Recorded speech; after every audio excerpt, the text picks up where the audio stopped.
இப்போ அம்மாவுக்கு எதிரில் தான் 4வது வாசல் உங்களுக்கு காமிக்கிறேன். இங்கே தான் தினமும் அன்னதானம் போடுவாங்க. காலையில் மதியம் எப்பவுமே போடுவாங்க. இங்கே பார்த்தீங்கன்னா இங்கே தான் மசாலா கொல்லை விடுவாங்க. மயான கொல்லை சொல்லுவாங்க இல்லையா, அதுதான் இந்த இடத்துல தான்.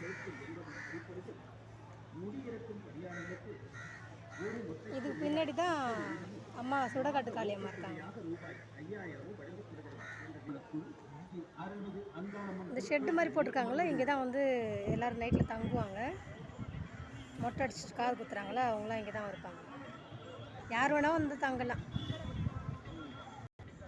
இதுக்குள்ளே தான் அம்மா இருக்காங்க. சுடகாட்டு காளியம்மா இருக்காங்க. இதில் தான் சாம்பல் மாதிரி தெரியுது இல்லையா, அங்கே தான் அம்மா பிறந்த இடம்னு சொல்லுவாங்க.